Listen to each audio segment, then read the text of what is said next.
Hello and welcome to Dotnet with Sikhe, and today we will continue our collection and generics, and today's topic is Hashtable in CSharp collections. So let's get started. What is a hashtable? So hashtable is a non-generic collection in CSharp from the system.collection namespace that stores key value pairs using the hash code of keys for fast lookup, insertions and deletions. It represents data as an unordered set of dictionary entry objects, providing average time complexity for core operations. So basically hash table, it stores the data in the form of key value pairs, and where the key is basically it stores the data in the form of hash code of that key. So that's why it is faster, or you can say if you want to retrieve the data, then it is faster. Even if you want to insert, delete everything, so any operation in the hash table is faster than others, and that is because of that hash code of that key. Now let's see the core characteristics of hash table. So that is the unique keys. So key must be unique and non-null. They are hashed to determine storage buckets and cannot be modified during use. So this is the one of the characteristics of hash table. Second one is the mixed value types. So you can store any type, like values can be null or any type, including mixed types within the same collection. Through this require casting, though this require castings. Now again the fast operations.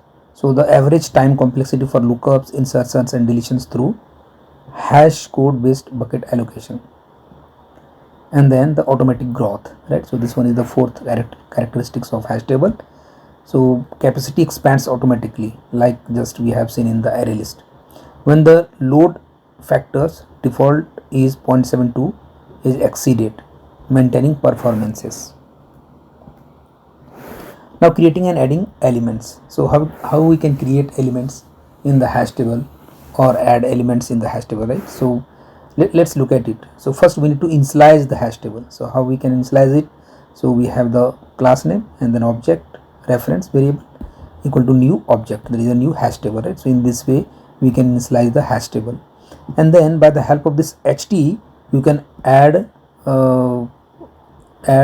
values. So how we can add it? So as we know, like hash table is a key value pair combinations, right? So we can write like ht.add, and then we need to pass the key and then the value. So this add method requires two parameters, one is the key, another is the value, and it throws basically the argument exception if key already exists. So let's say the same key is already there in the hash table and you want to insert data with this insert one more entry in the same keys, then basically it throws the exceptions, right?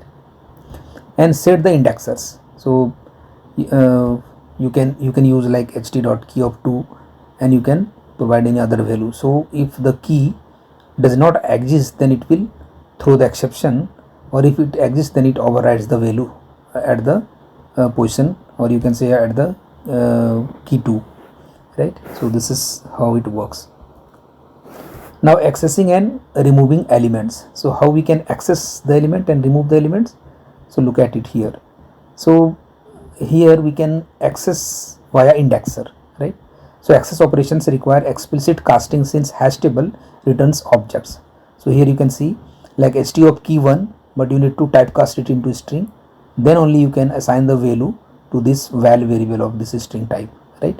And throws if key not found. So if the key is not found and you are trying to typecast or maybe trying to access the value, right? So in that case it will throw the exception. Removal operations. ht.remove of key. So you need to provide the key in the remove method of that hash table. In this way you can remove that element from the hash table. And ht.clears basically removes all the entries from the hash table. And here also existence checks, for example whether that element is there or not. So you can use ht.contains key. So basically you can check whether the key is available or not. And similarly you can write ht.contains value, which will check whether the value is available or not. And then null handling returns null if key does not exist when using indexer access. So that is important, like key should be there, otherwise it will throw exception when you want to access that key. Now let's look at the iterating part, like how we can iterate the elements of the collection hash table and we can print it, right? So here there are three things, like enumerate dictionary entry. So iterate through dictionary entry objects containing both keys and values.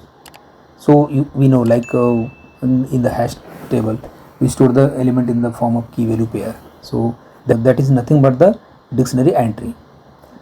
Now second, access key and value. So extract key and value operations from each dictionary entry during iteration, and then you need to cast value as needed, right? Because the element in the hash table is the type object, so you need to typecast it into respective type. Now look at it here. So here I have taken one for each loop, right? So the entry is basically the dictionary entry, so we can write in this way, like for each dictionary entry in HT, and then we can print the key and value. So entry dot key will give the key of the hash table and entry dot value will give the value of that hash table. And let's say if you want to print only the keys, then how you can do it? You can write in this way, like string key in ht dot keys, and similarly you can if you want to print the values only, then you can write like object value in ht dot values, and then you can print it. So this is all about the hash table. Let's look at all these things in action. Okay, so here I have prepared one program, same program, that is what we have seen in the slide. So here you can see ht is equal to new hash table, and then ht dot add keys 1 equal to value 1, ht dot add keys 2 equal to value 2, and then again key 3 equal to value 3, right? So in this way we have added few of the entries in the hash table. Now if you want to change the value of key 2, then you can access using this indexer, right? So ht dot key 2, and then you can assign like change value to something, right? So in this way the value of key the value of second element will be changed, or the value of key 2 element will be changed, right? Now let's look at the next one, like how we can print it, right? So again console dot write line, and then we can print it in this way. And here we have seen, like if you want to access any element using the key, then you need to provide ht and then indexer, and then you need to write the key, and then you need to typecast it, right?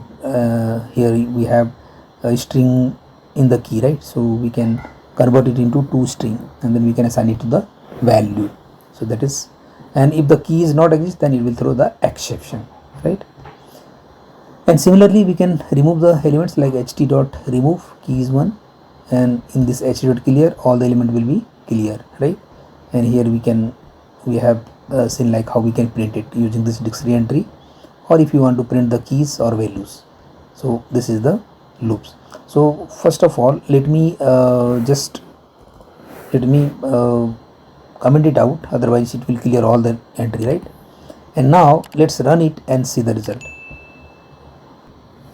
Yes, now here you can see like we have value 1, so that is what the first printing val, that is the value 1 key of 1, and then key 2 we have changed value 2, right? Because here we have changed it in this line number 15, and then key 3 is value 3, so value key 2 key 3, right? Here we have printed it, and here you can see we have not printed that value 1 like in this format, because we have in line number 21 we have removed the key 1, right? So it will delete the entry.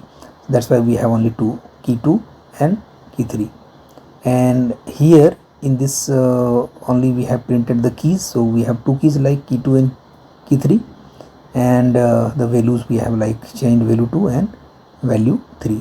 So in this way we can work on this hash table. So yeah, that's it for today, and I will see you in the next video. Thank you.